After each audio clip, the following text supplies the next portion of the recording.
Good morning. It is Monday. It is May, and the weather is meh. So it's all about M's today.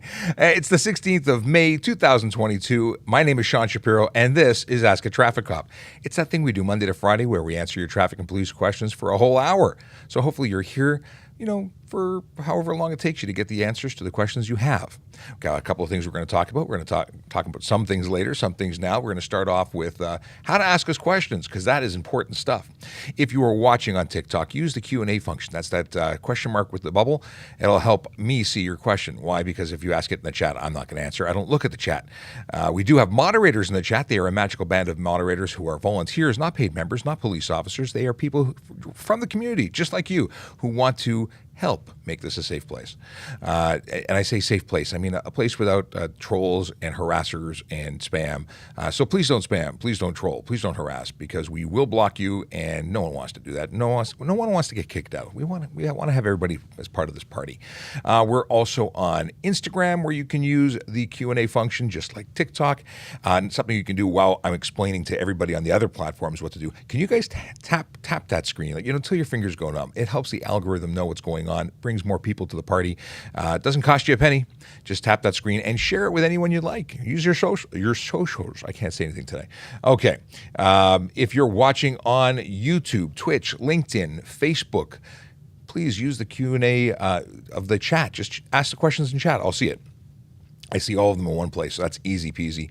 If you're watching on Twitter, we love you, but we can't actually hear you, or we can't read you, because for some reason the API is not working since we got rid of Periscope. It wasn't me, it was them. Anyway, it's not working, so you can't ask questions on chat or on Twitter, but you can come over to our YouTube channel, which is Traffic Services Toronto Police, where we have like 1,036 followers. I should say subscribers. There's a subscriber. Got to use the right verbiage for the right platform. In any case, wherever you're watching us, we're glad you're with us. Hope you had a great weekend, and let's get into stuff and things. Vision Zero. If you have never seen us before, you probably don't know what I'm talking about. It's the concept that we want to reduce serious injury and death on our roads to zero, because while we accept that minor collisions happen, and they're pretty much unavoidable, minor ones, but the ones that lead to serious injury and death on our roads are both preventable and totally unacceptable. So how do we do that? Well, we do it by focusing on the big four. Big four are speeding, aggressive driving, distracted driving, and impaired driving. And it's those behaviors that are linked to serious injury and death on our roads, so those are the ones that we go with our Vision Zero enforcement team, a group of dedicated officers who focus on those particular behaviors, issuing tickets, not hugs. Why? Because they want you to change your behavior. They want you to make better choices. Where are they today? They're going to be in 32 Division and 51 Division. For those who don't know what neighborhoods are, falling within those, it's neighborhoods like Downsview, Willowdale, Newtonbrook, Bathurst Manor, St. Jamestown, Cabbagetown, Riverdale, Church and Yonge. Now, there are, of course, many, many more neighborhoods than that, but those are some of them that are notable. If you think your neighborhood should be mentioned instead of those because you think they are less good than yours, let me know. Send me a DM. Tell me all about it. Okay. Oh, where can we start? Josh Nelson wants to know, what is the punishment for driving alone with a G1 class license? Fantastic question. One of my favorite questions, mostly because the answer is my favorite answer. Okay, so let's get into it.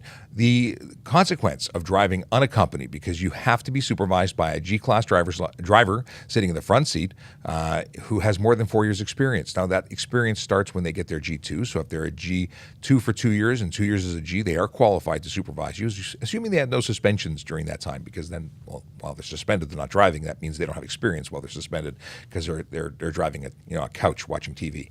In any case, you get caught without that supervisor or someone who's not qualified, and you're going to get a ticket for $110 for drive unaccompanied, plus a 30-day suspension on conviction. Whether you pay it or you get found guilty in court, it's a 30-day suspension for your first conviction.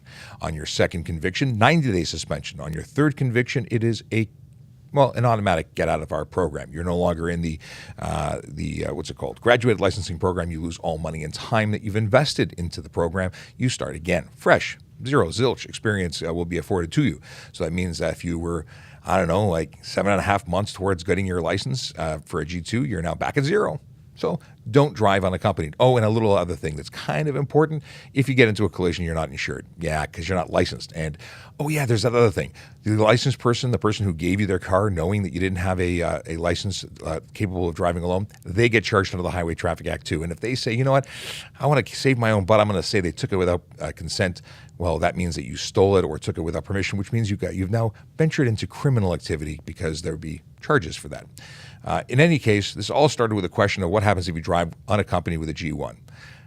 It's a long laundry list of things, and it's one of the reasons I like it so much. In any case, let's move on to what is the speed limit for e-bike or scooters or can you ticket them?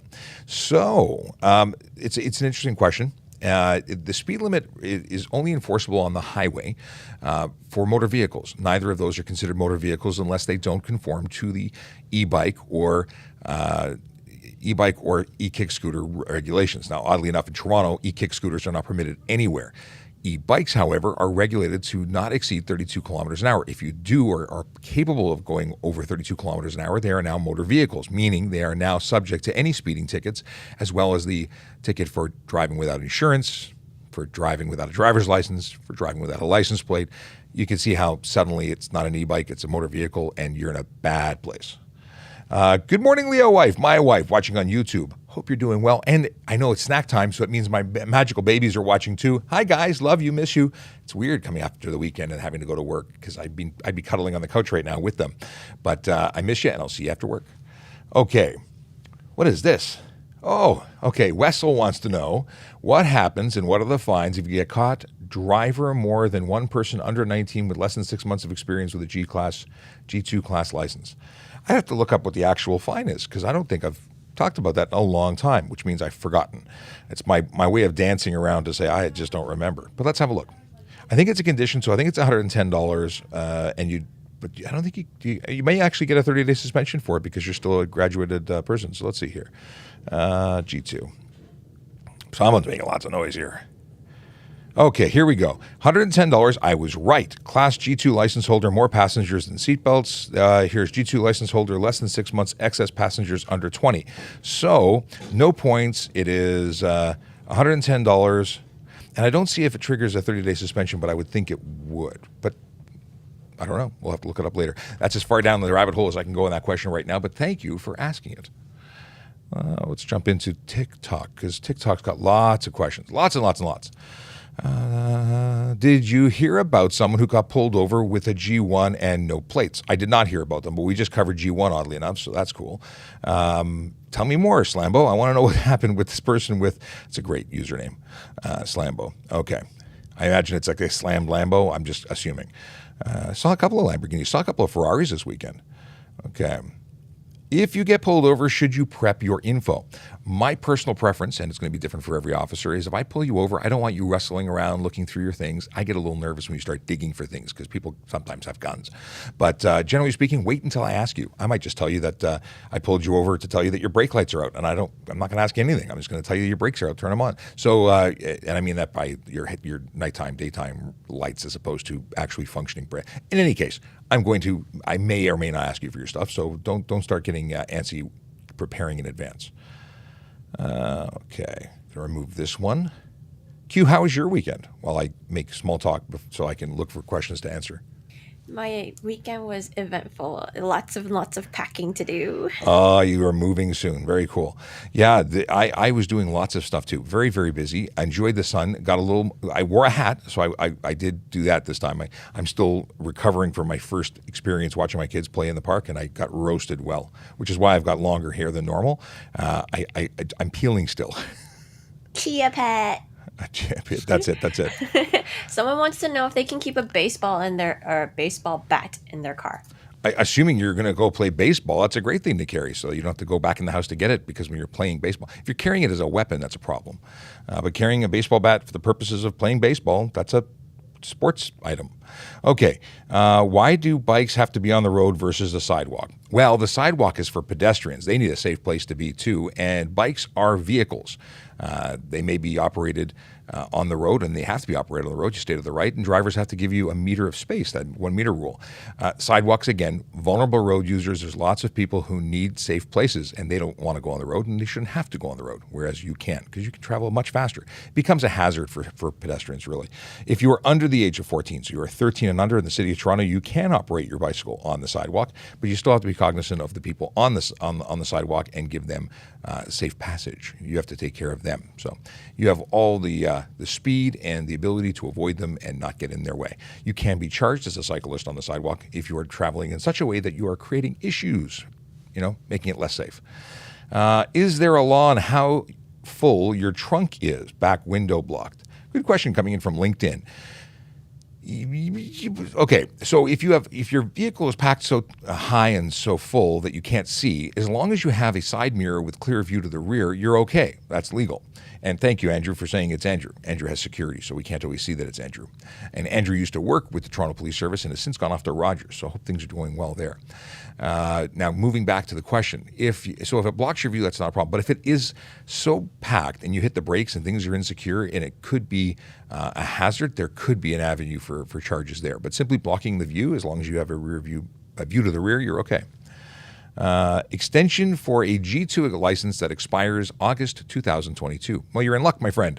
G2s and G1s and M1s and M2s that expired after March, in March 2020 and all the way until December 31st are covered under an extension that covers them till December 31st of this year, 2022.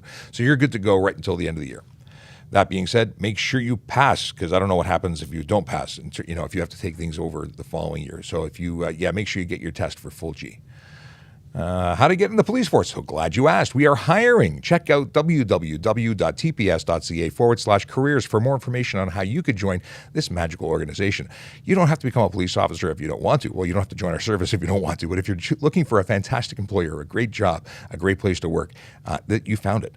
Go to our website, tps.ca/careers, for all sorts of opportunities, including uniform police officer, uniform parking officer, uniform special constable, and civilian jobs too. We have lots of people to make this machine work.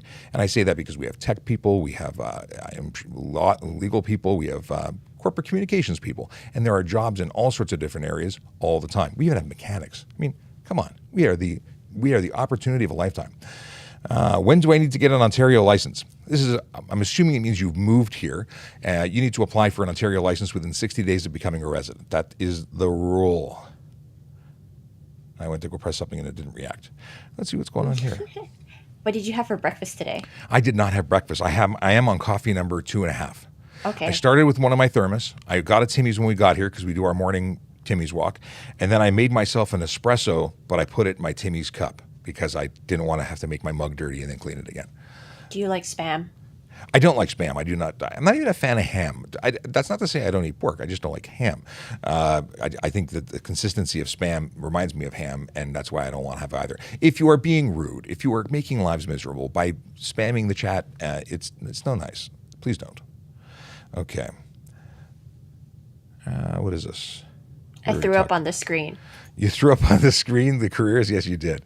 What is 5K? What are we talking about? 5K? Who? Where? Who? What? I see. Slabo says he should be in jail on a minimum of $5, and then he said $5,000. That makes way more sense now that you put a K beside it. All right. How can I identify an unmarked police car? The whole idea of an unmarked police car is that you don't identify it. If you mean like when you're being pulled over, how do you know? Chances are if you were being pulled over by a fully marked police car, you wouldn't know because they're behind you. All you see is the Christmas tree lights that are going off. You pull over, and if you have any questions as to whether or not they're actually the police, you can always call a dispatcher by way of calling or they're call the radio room, and they'll pick up and confirm that the person pulling you over is in fact a police officer. You can also have them show you their badge and warrant card. So that you feel comfortable. You can even have another car attend. But more often than not, you'll see that a fully uniformed member of the service gets out of the car. They're wearing body armor. It says police. They have ID, and they're pretty convincing. If someone is not a police officer, I think you'd figure it out pretty quick. Because the people who are lying about being police officers, well, They don't sound like police officers. They sound like people who are trying to sound like police officers, which is really sad. Okay, what are we talking about here? What's worse, performance mods or visual mods? Well, what's worse? Performance mods, if they're legal, are fine. Performance mods that are dangerous and illegal are not fine. Visual mods that make your car look different, as long as they're not blocking your view, which would be dangerous, are fine. So here's the deal. Legal mods are legal. Illegal mods are illegal. I don't have a problem with either physical or performance as long as they're legal. I think I covered it both ways in Upside Down. How to become mods. Oh, join. We haven't talked about our Discord, and you know what? Our Discord is nowhere near as active, and that's my fault. It's my fault because I have had a life of being very busy, and I haven't been able to socialize on the on the Discord because that's in my off time. When I'm working, I'm either creating or writing or doing stuff that we need to do for the service. So mods very much a personal time thing, and I do try, and I want to have some mod meets and things like that. And as now the weather's getting nice, well, hopefully we'll do something cool. On your screen is the Discord code. It's how you could become a member of our Discord and get to know us, and then possibly join as a moderator. We have not added moderators in some time. We are talking about it. So for those who have asked to become moderators and haven't heard back yet, it's not you, it's us. We're just a little slow at the game. We're waiting for some stuff to happen, in terms of paperwork. Okay, question from possibly Andrew again. Are police scanners legal to own? Police scanners are just scanners. They're radio scanners, and they're legal to own. However, they may not hear very much. Most police services have converted to digital trunking systems, which means that you can't hear. You'd have to have more information than you can have to get through our coding systems to create security. We don't want to share information with the public when it comes to our safety and security and the safety and privacy of the information being transmitted. So back in the day, I had a scanner. I used to listen to the radio on the way to work and back because I wanted to know what was going on. I was curious. But now I can't. Now, the OPP in some jurisdictions still transmit in an open radio, so you could. In any case, many people are hobbyists and listen to this stuff, and it's totally cool. What is this? Can you answer about Tint? People want you to verbally answer instead of Emma responding in chat. Tint? What are we asking about Tint? What's allowed? What's not allowed? What about windshield banners? We have a Tint video that's on the FAQ playlist, but happy to always talk about it. I also like that horn. So the deal is that you can have up to 30% light blockage on the windows left and right of the driver. You can have nothing on the front windshield. It must be free and clear of all tint, unless you have a vehicle that was manufactured in 2016 or older. At that point, you can have a 3-inch or 75 millimeter, which is roughly 3 inches, a bar, a sun strip at the top. But if it's a 2017 or newer, you cannot have anything on the windshield. When it comes to the windows behind the driver, you can have as dark as you want. You don't have to be able to see through those. Just like a panel van, you wouldn't have to. The only caveat is you must be able to have a clear view to the rear of the vehicle by way of side view mirrors. So if you have no mirrors at all, you're in trouble. When you talk about banners, windshield banners, stickers, any kind of attachment, you cannot have anything that's in the windshield wiper path. That would be considered in the driver's view, and that would be against the law. Additionally, you can't have your windows so dark or tinted with reflective coating. That would prevent anyone, not just police, from seeing inside. I know everyone wants to be able to pick their nose in privacy, but you're going to have to learn to be comfortable with your nose in your face, because if you're obstructing our ability to see in, and that could be to describe the driver who's running from a scene, it could be an Amber Alert situation, it could be a wearing your seatbelt, using your cell phone, drinking a beer, whatever the case may be. If we're trying to see in, or our public's trying to identify the driver, or even make non-verbal communication. They're trying to look inside to see the driver to make sure it's safe to drive, and if they're making eye contact to know that you're there. All those reasons and more are reasons you can't have dark tint, even if you're at 30% light blockage, which means you're legal for the purposes of safety. If it's dark outside, no one can see in, you're eligible for that ticket. Now, let's say you have windshield tint. Let's say you have super dark tint on the windows left and right of the driver. What could happen? Well, first of all, not being able to see in means you're obscuring the interior of a vehicle with a color or reflective coating. That is a $110 fine. And that's great. But if your vehicle is so dark that it would not pass a safety inspection, or you have it on the windshield, that could mean an unsafe vehicle, or drive I had the wording up yesterday, but now I'm all tongue-tied. I don't remember what the exact wording is, but it's basically unsafe vehicle, which means we would take your license plates, return them to the Ministry of Transportation. You would get towed because you can't drive, and that's a bad day for you. So don't do these things because it's not worth it. I don't know if it's for aesthetics or you just don't want to buy sunglasses, but tinted windows that are too dark are dangerous. And people say, well, I can see out. Technically speaking, you reduce the light, you see less, even if you can still make out what's there. So that's covering the tint on cars. And this is Ontario, maybe different in different jurisdictions. I know in the United States you can have a doctor's note and tint your front windshield. There's no medical exemption in the province of Ontario. And until such time as there is, you can't have it. Buy glasses. What is the law about carrying guns in your truck? Depends on what kind of guns we're talking about, restricted, non-restricted, and why you want to carry guns in your truck. Are you transporting it to the range? You're going hunting? My suggestion would be put it in a locked case out of sight because people get really freaked out when you're carrying guns. It tends to result in police officers pulling you over at gunpoint. It really depends on what you're doing. Technically speaking, long guns that are unrestricted could be transported, in a gun rack, but that would be not a good way to go in today's day and age. If you're a restricted firearm owner, you know what the rules are, so you don't need me to talk about them. Take a course, become a member of a gun club, and or get your hunting license. And all of this is covered, so you don't need to ask. Can you warn other drivers of a speed trap? Can you legally? Yeah. Can you or should you morally? No. The reason we are enforcing the speed laws is because it's dangerous. Speeding kills. I know many people don't like this, but guess what? It still kills. So we would ask that you follow the rules and not tell anybody that we're there so we can catch them, so we can give them a ticket, so they can have that ticket, have it really feel not so good, and then they change their driving behavior. And you might save a life by letting them get the ticket. You don't get any recognition for warning them. You're not helping anyone, but to make the roads less safe. And, we got Staff Smith here. I'm looking for the link. What's the link? What are we looking at? TPS 39. No, I know who it is. I'm saying, what are we looking at? What's the link? In lieu of listening to our radios, we provide this information to the public. Oh, that's great. They're talking about the scanner. So that is a live dashboard of all the calls that are going on. Yeah, it's true, but it doesn't, and it prevents us from sharing information that would be too much information. That could be putting officers at risk or private information out in the world.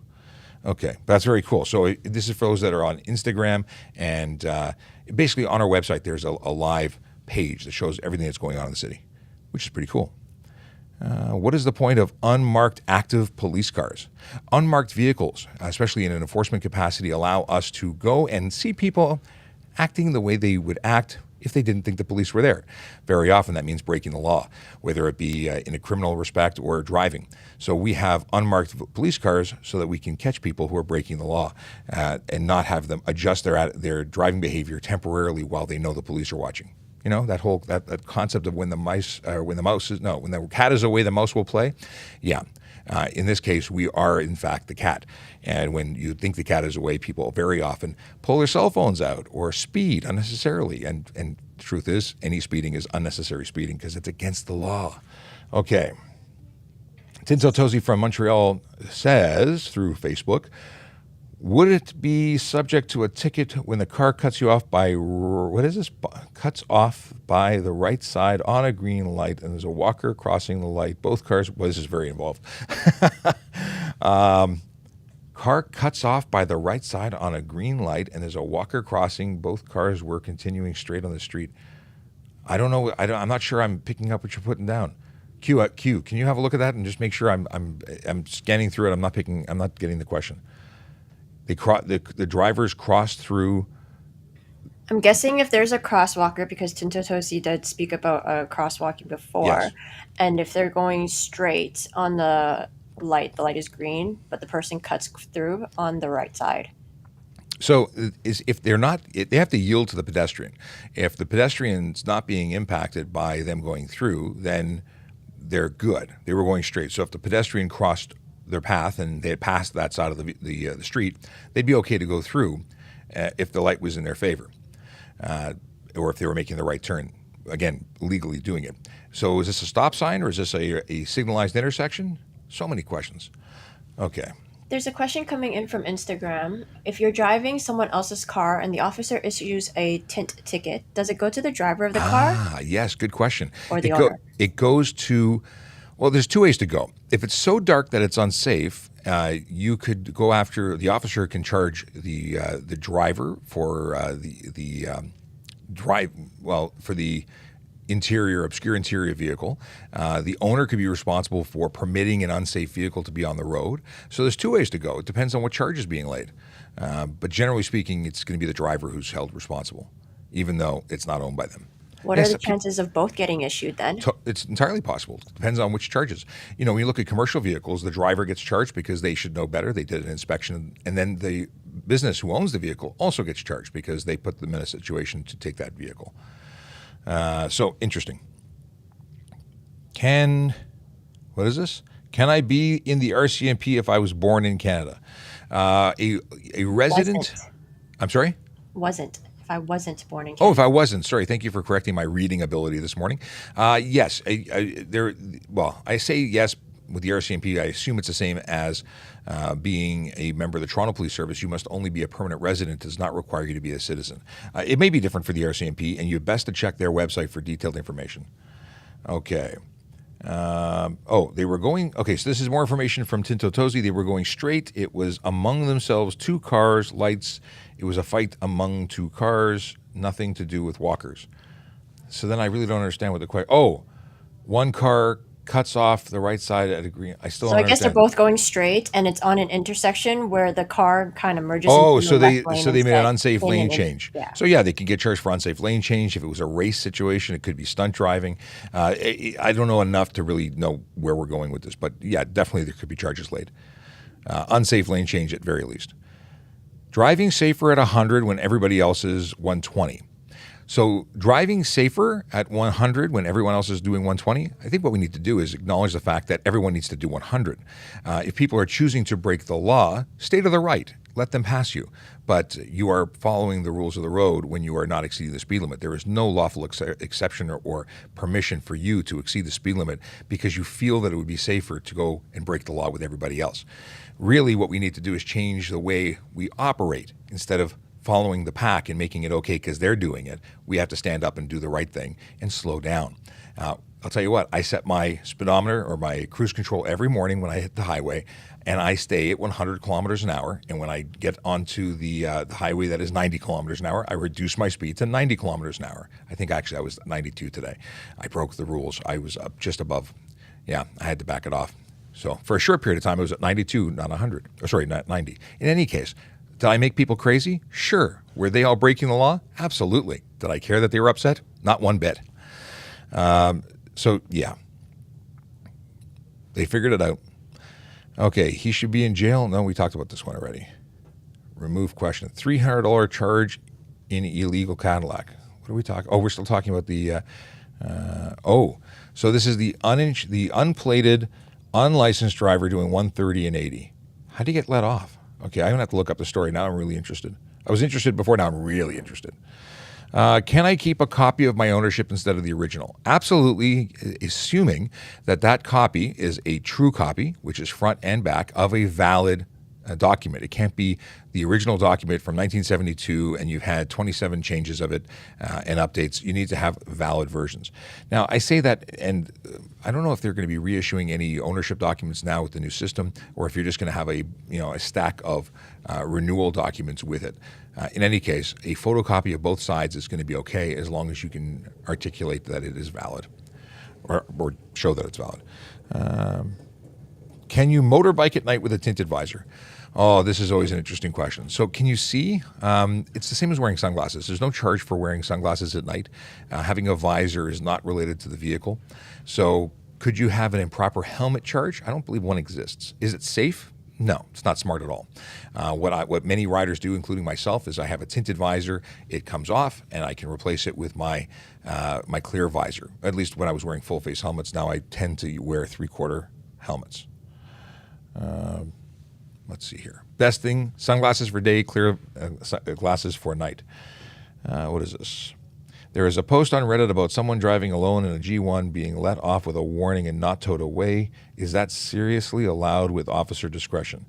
If an officer did that, they may be very kind, but they just took on all the liability of what happens next. Because if that person killed somebody, that officer permitted it to happen. So that officer not making good decisions, it shouldn't happen. I can't say that it did happen. It happened on Reddit.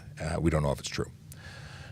But no one should let an unlicensed driver drive away. And that's exactly what a G1 driver is. They are only permitted to operate a vehicle while being directly supervised. So thanks for that, JC. Is there a law being too low and having camber? Yes, having so much camber that you've changed the dynamics of how the tire meets the road is to make a vehicle unsafe. If you have changed that angle that you're running on the inside wall of your tire, you are creating a situation where you're going to have a blowout. Rapid wear to that tire, you're not going to get any mileage to it, and you're going to have a blowout. And we see this happen. So, should you be doing it? No. Will you get pulled over and taken off the road? Depends on the camber. And being too low, absolutely a problem, depending on how low it is. If there's any prevention of going lock to lock, when you go lock to lock, steering all the way to the left or all the way to the right, and there's any contact at all with your tire to the body or to the frame or to any components, that is instantly an unsafe vehicle. Why? Think about it. Also, if there's any contact with body to ground, if there's in a non-functioning suspension system, it's so solid because you took out basically all of the springs or cut it to the point where it's basically resting on metal, that's not functioning, that's not safe. So that would be unsafe vehicle. Cool. We've got some good questions today. This is good stuff. Now, just to give Andrew some more information, if you were to lower your vehicle more than 1.5 inches from factory, according to our mechanic friends, apparently that would be a charge for making it unsafe. We're not being safetyable. So, but that's not what police do at the side of the road. Q says there's an improper helmet charge. Improper helmet charge isn't. I don't think it would qualify for a tinted visor.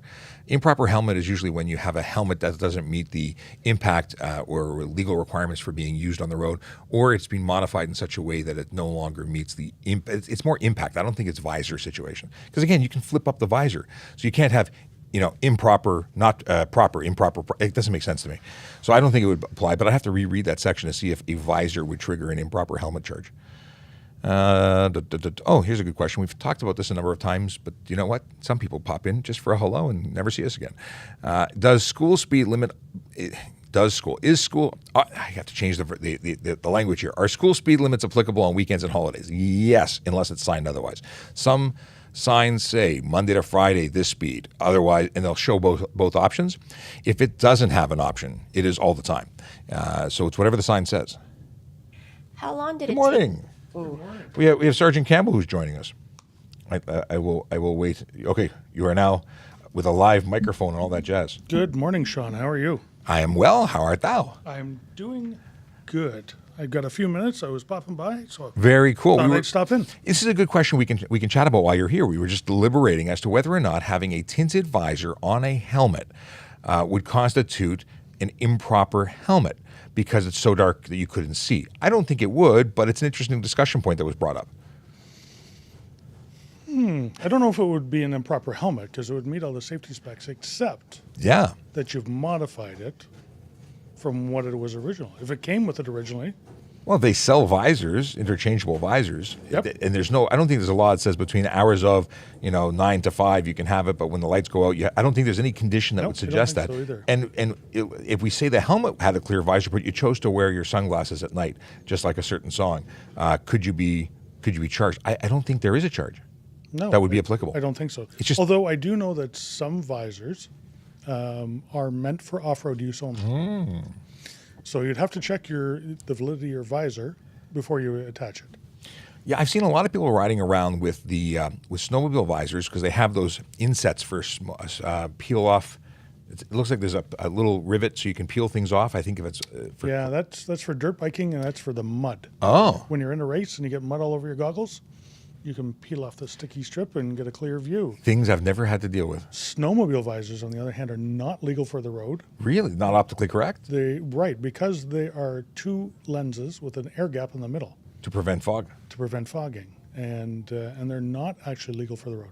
That's good to know. And so what would you charge them for that? They're using an improper visor, Right, so it'd be an improper helmet because it's attaching not- it, and now you're making the whole helmet improper. So then maybe we do have a route for tinted visor. Boy, the person who asked this question may have triggered a change in.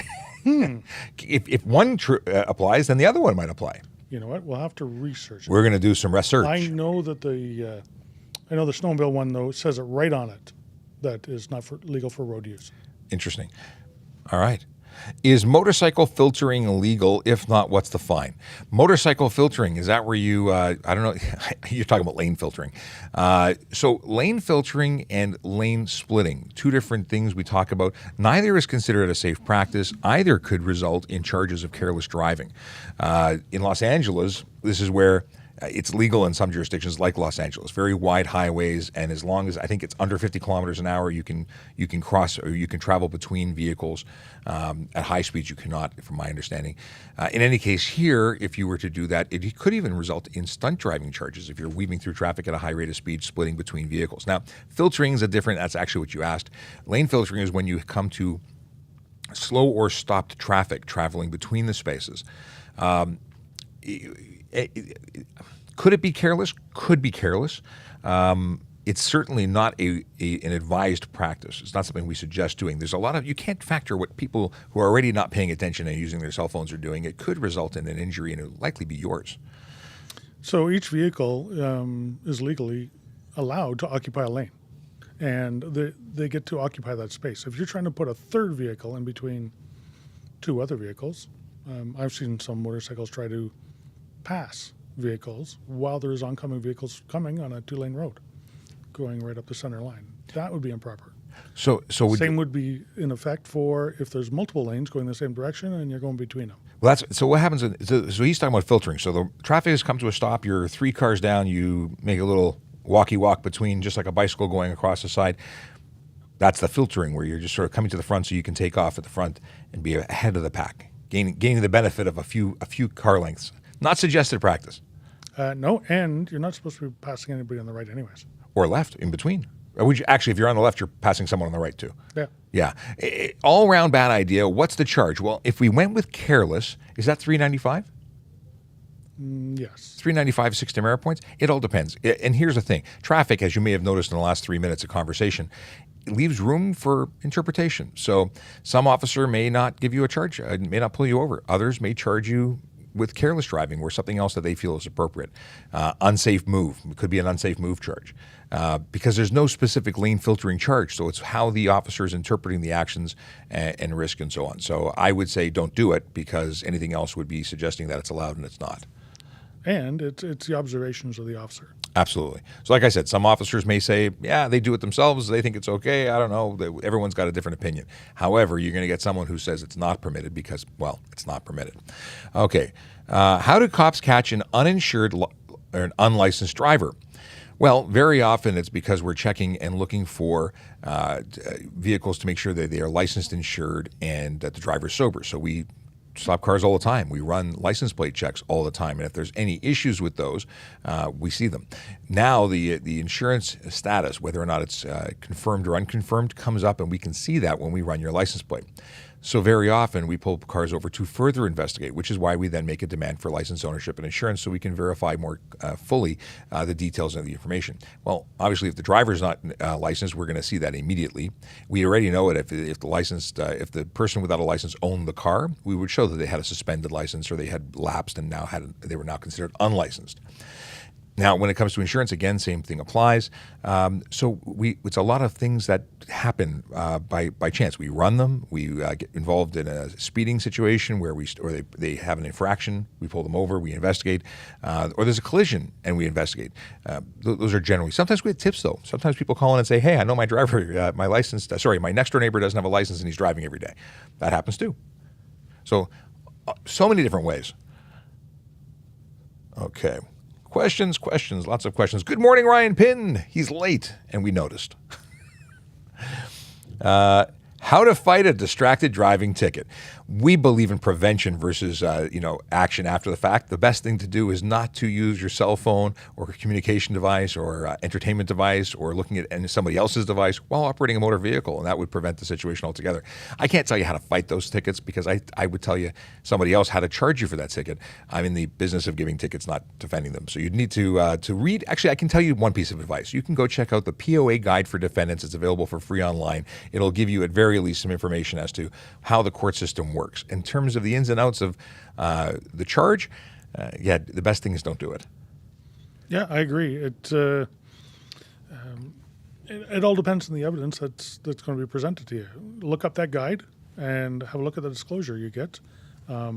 If you did it, then you know you did it. You know you did it. Yeah. And to be able to fight that is, well, could be costly, but that's totally up to you. It's something that is an option for anybody to be able to fight something if they don't believe they're guilty of it. And just something to make it clear. Holding it in your hand, even if the battery was dead, is classified and has been upheld in court as use. Using your phone beyond that of simply answering a call by swiping or tapping on or off or pick up or start, end, send, end. Trying to think of, back when we had buttons, it was send and end, right? So aside from a mounted phone, send and end, that's the end of the conversation as to how much contact you can have in your vehicle. Even having it on your lap, I've seen charges where people have had it in their lap, they're driving around. Well, obviously, if it's in your lap, you're using it because otherwise it would be somewhere other than your lap. Okay. Do I still need to renew my sticker? 430,000 people watched our video that went out on Friday to that effect, and sort of. The stickers are gone. You need to renew your permit, your license plate, the ownership document. That has to be renewed every 1 to 2 years, depending on when you renewed last, and if you choose to renew for 1 or 2 years. I don't know why there's an option, but there's an option. You go to the Ministry of Transportation website. I actually did this for my father over the weekend.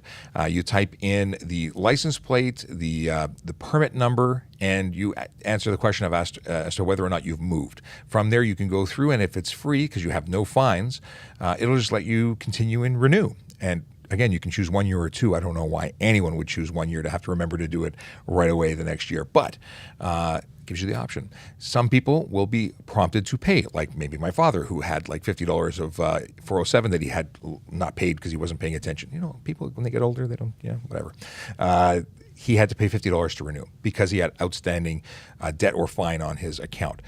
Everybody else who's up to date, well, it just goes through with a click and no money has to transfer. Depending on the class of vehicle, though. Yes, and there are specifics on that on the website. So it'll tell you right away, and it'll verify whether you're eligible. So I went through. His was a passenger vehicle, just a sedan. Boom, it went through no problem.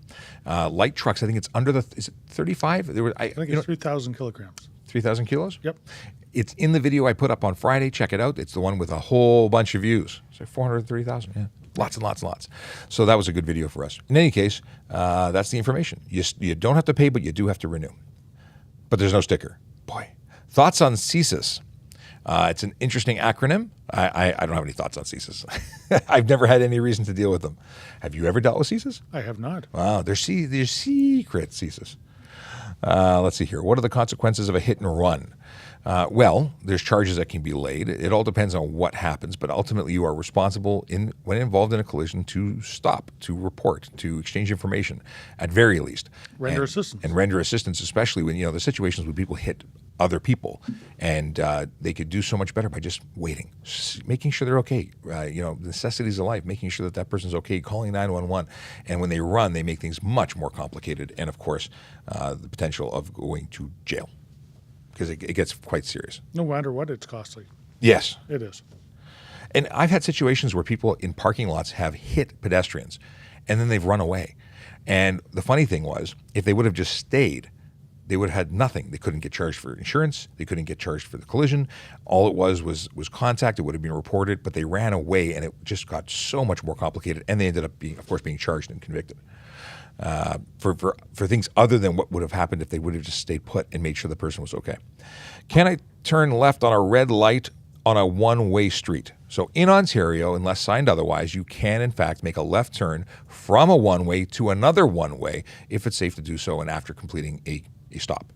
But that's the only situation that I'm aware of in Ontario where you can make a left on a red. If you are traveling on a bidirectional road and you're intersecting with a single lane, like a single direction road, you still cannot make the left turn. It's only one way to one way. It's That's the only situation. Yes, it's very important to acknowledge one way to one way. And you know what? I just wait for the light because 30 seconds more and your day is so much safer. Yep. Because it's just an out of character process. Even though it's legal, half the people don't realize it's legal. I'd go to 90% of people don't realize it's safe and legal if it's done properly. So anytime you do anything that is out of the ordinary, people, risk goes up. Yep. Absolutely. Like roundabouts. As this weekend, I have roundabouts on the route that I was on, and I talk about this all the time. Internationally known as the safer way to go, and yet I see people locking up their wheels because they have no idea what the other person is. And something that I'm now really cognizant of: signaling. Nobody signals their way out of a roundabout as they should. So people don't know and can't predict what you're about to do. So they sit there and they're judging and they're going forward. They're hovering on that brake and the hood's bouncing up, and it looks like a car show. Very sad. I love them I know you said so, when they're operated correctly. and that's When it. everybody does it correctly. And that's where we need people to be on board and educated. Thoughts on flow of traffic speeding. Speeding is not legal. You cannot exceed the speed limit. If everybody else is speeding and you decide to speed too, you are breaking the law just like them. So my thoughts are you should be doing the speed limit. You can be pulled out of the crowd. It doesn't mean that because everybody else is doing it that you're safe and will be avoiding a ticket. It's just not the case. You can be charged for speeding if you are speeding at any speed over the speed limit. Automated speed enforcement doesn't discriminate. It'll give everybody tickets. Yes, and I think that's a great thing. Okay. I know I was talking to Jerry Agar on the air a couple weeks ago, and he's like, we don't want to have to be in the place where we have everybody getting a ticket on automated speed cameras. But you know what? With the way that speeding is being abused, you wait. The speeders on the road will be responsible for bringing this into law. It'll be the behaviors of the current, drivers on the road. Their abuse of the law is going to make it where everyone gets punished, and it's going to be a very different way of driving. I can just see the day. Okay, what do we got here? I've gotten yelled at by another road user for teaching my student how to turn left on a red. I smiled and said, have a great day. Smiling is what I do very often. I thank people for their assistance with the algorithm when they give us nasty comments here. Don't do the right thing and don't let anyone ruin your day. Do screens on new vehicles have rules while driving?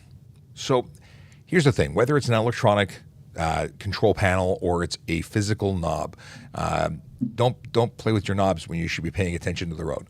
If it's not a distracted driving charge, but if you're distracted from driving, you may find yourself with a careless driving charge because your ability to navigate that vehicle safely is impacted, and then you might impact something. Which is not good.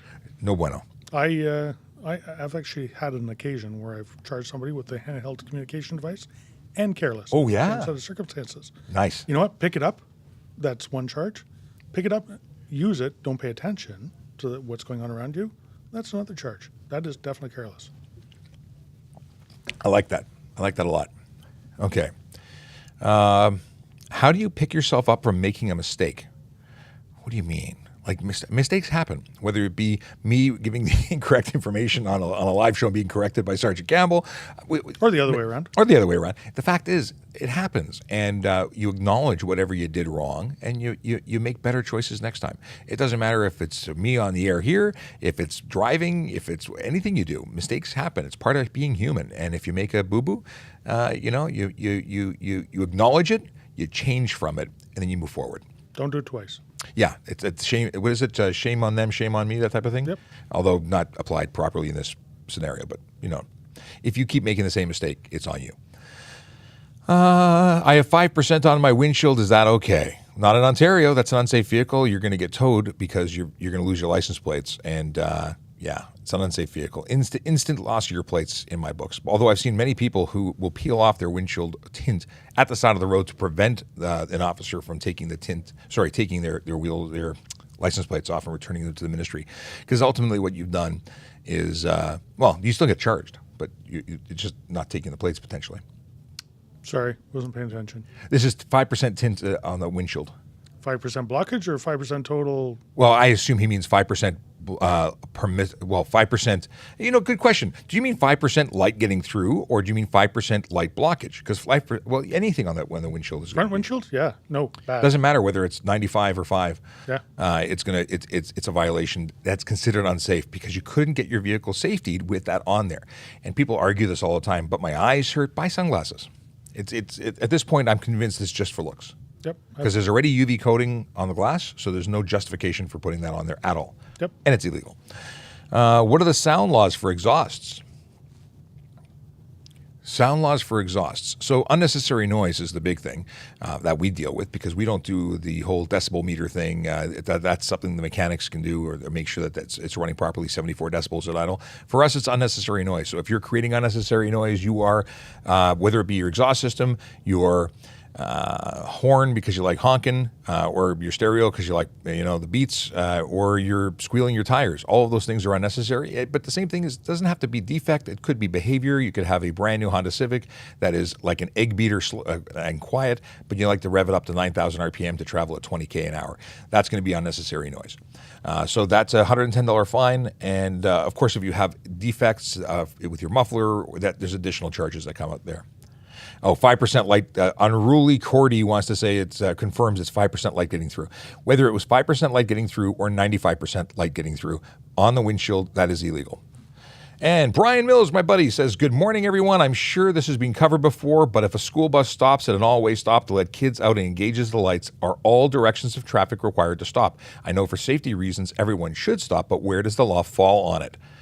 This is a great question. And I don't know why they'd be stopping at a four-way stop because I personally, as Sean, would want them to stop a little bit behind the intersection, not to confuse every driver. But the law says you cannot pass them. You cannot pass the stop sign. You cannot pass the vehicle. But it doesn't mean you can't drive past them going the other direction. So four-way intersection there on the north stop, I'm miming now for the sergeant. So they're stopped here before the stop sign. You're here. Can you drive past this way? Right, because you wouldn't actually be passing. You won't be passing the bus. The bus, right, and putting people in danger. Now, what if you've got a divided highway? Well, this is a different situation. So you're behind the bus, and they put their flashing lights on and stop, and then the stop sign comes out. You cannot pass them. Now, the vehicles traveling the other direction, it depends. If it is an undivided highway, line on the road, but no planter, no raised barricade, that is one where they must stop in both directions. They cannot pass forwards or from the front or the back.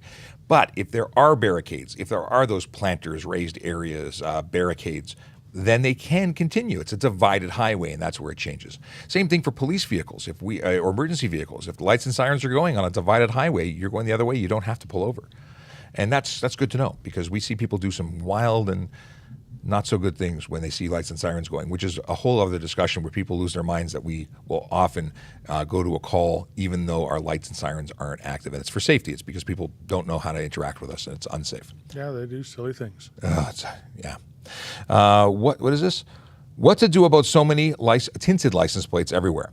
Well, we try and get ahead of the curve by doing this whole education thing on social media. We talk about it. People get mad. People say aren't there real crimes that you could be investigating?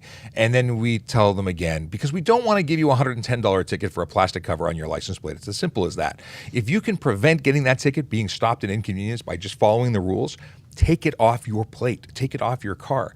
If you choose to leave it on, you're willfully putting on an illegal cover. You're blocking your plate, and it's against the law. You're going to get stopped and charged. Eventually, our focus is always going to be on the big four. That is speeding, aggressive driving, distracted driving, and impaired driving. We are focused on the stuff that will lead to serious injury and death on our roads. That being said, I was behind a truck that was speeding aggressively. They were doing 150 and weaving in and out of traffic. That was someone who deserved to be arrested for dangerous operation, in my opinion, and I couldn't read their license plate because they had a tinted cover. Funny how that works, right? So very often people are putting these plates covers on with the intention of getting away from police. I have zero sympathy for somebody with tinted plate covers, and I will pull you over specifically For that reason. because the whole reason of tinting your plate cover is to Avoid detection. somebody seeing it. Yeah, and there's clear covers as well that have they have different ways of obscuring the plate for cameras. So to avoid fines or to avoid what's it called, the tolls, and those are illegal too. So no plate covers at all whatsoever permitted on your stuff, and no frames, like all these dealership frames. And some people said, well, now that the sticker's gone, I'm not obstructing the sticker. Can't I have my frame now? You don't need a frame. It doesn't protect your plate, and it's illegal. You can't cover up the Ontario or the Yours to Discover or any portion of your plate. And just take them off. Simple as that. What is this? Filtering with motorcycles and stoplights. We talked about this. Filtering. Oh, this is called spam when you ask the same thing a number of times. Why can you buy these tinted plates at Walmart? There are many things you can purchase that are not legal for use. Many things. And just because you can buy them doesn't make them legal. And yes, and Q prompts me to say it's Police Week. And we are police. This is our week. Did you know it's your week? Happy Police Week. Happy Police Week to you. I knew it was Police Week, but... It started yesterday. Well, there we go. Why do things start on Sundays? So this begs the question, is Sunday the first day of the week or is it the last day of the week? I think it's the last day. So why is it starting on a Sunday? I don't get it. In any case, sorry? Preemptive. Yes, we're getting ahead of things. We're using last week, so it's like almost like having 2 weeks, but it's weird. At the end of the day, it is still Police Week, and we're going to share some content. It's not new content, but it's content from previous Police Weeks. I have some great videos that give some details as to the special things we have at Traffic Services.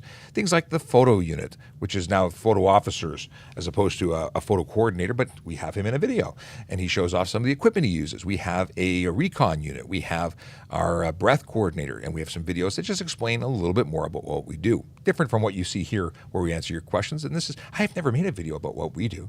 We just do what we do. Yeah. What's a recon, Sean? Recon. The reconstructive, what is the full name for it?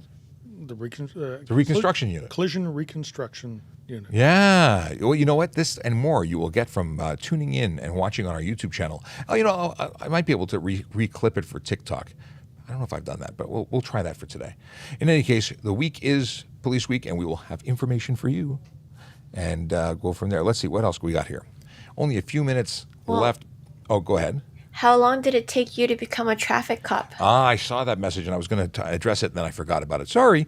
I started as an auxiliary officer back in 2000. I was recruited directly into traffic because I had a motorcycle license, and they were looking for people who could ride. So as an auxiliary officer, I joined traffic. But when I became a police officer later, I went to a division. And I probably would still be at the division had it not been for the fact that they were centralizing traffic. I did want to come here. I knew I wanted to come here, but the opportunity was presented in 2014, I think, that's when I joined up and started working with Sergeant Campbell here.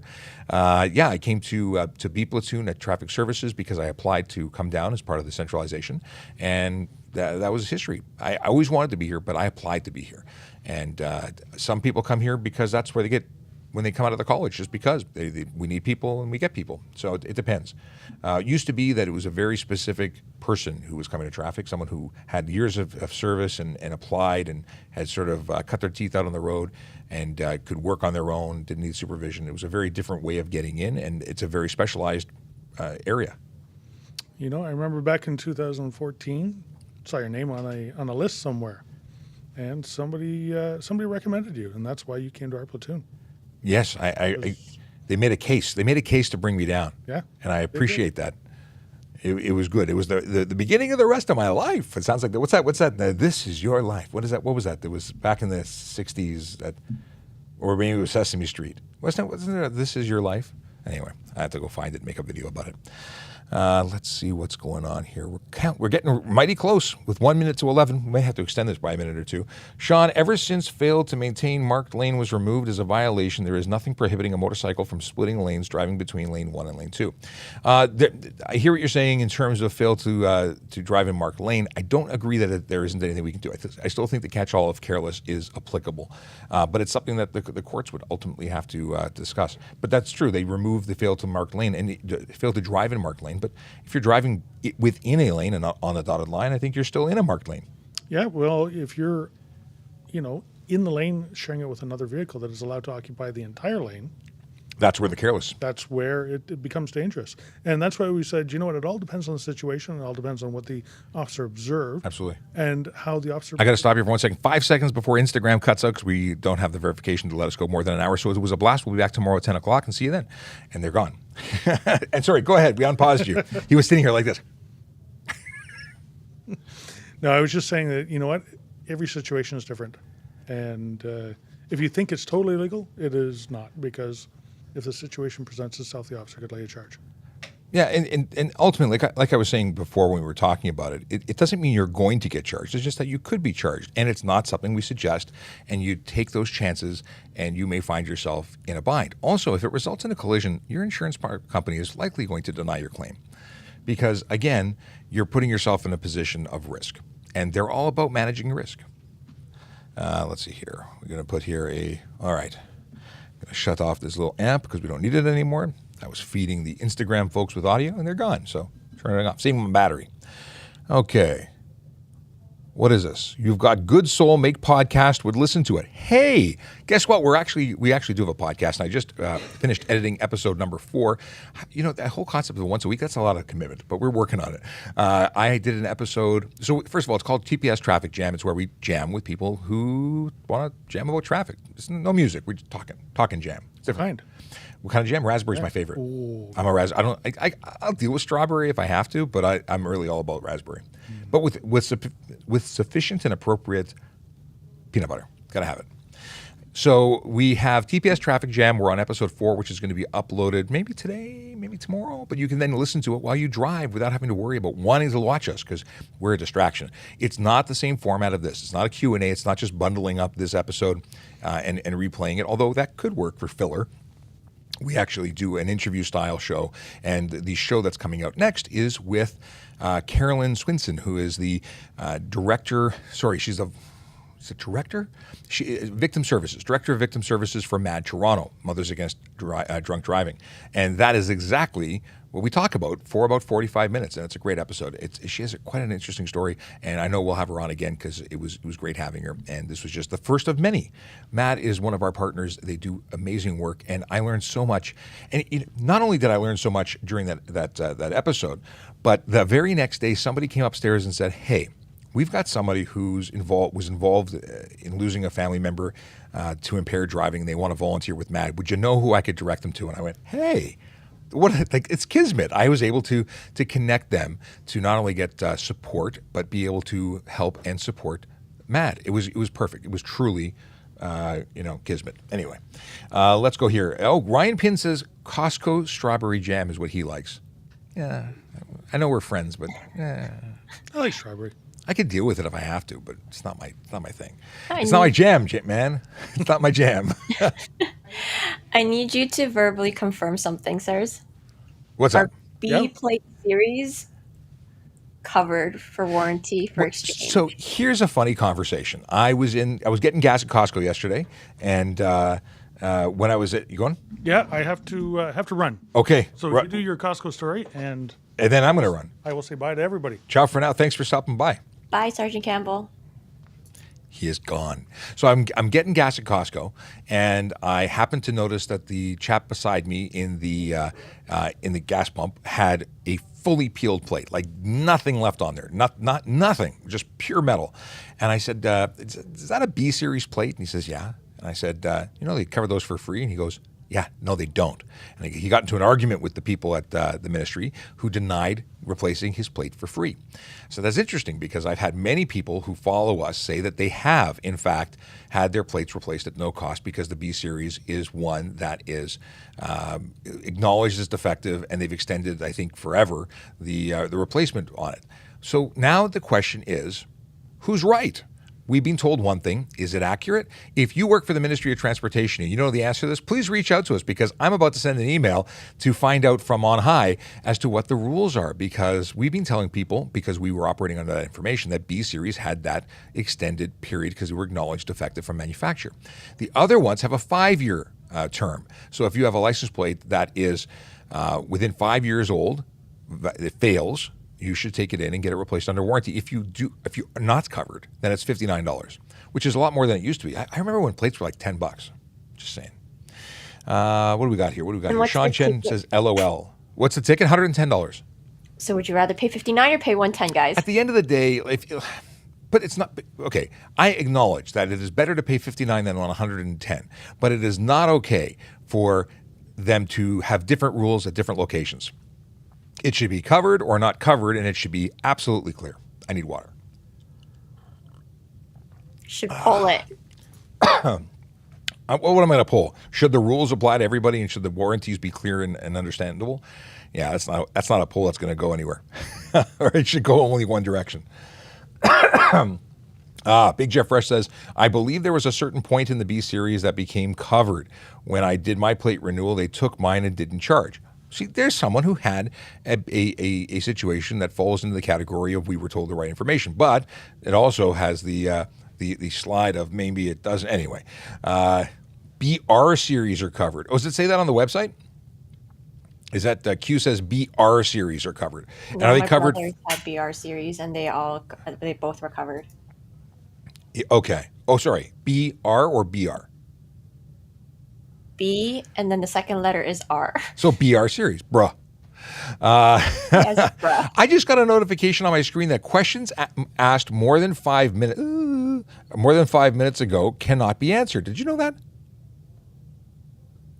Have you ever heard of that?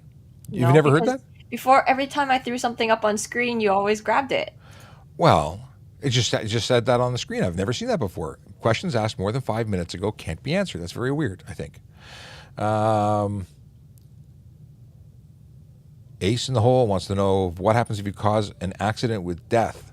It could be careless driving cause death. It could be there's charges specific for that. Obviously, they're more serious. Will the front plate ever get removed? Doesn't look like it. Back when Doug Ford came into power, he had talked about getting rid of them. But then he went to his learned consultants, which are all the chiefs of police in Ontario, who said, what do you think? Or he said, what do you think? And they said, And I believe it was then Chief McGuire who said that they're important. And they're important for public safety. Like, for instance, identifying a Amber Alert vehicle. You want to have twice as many chances to find a child?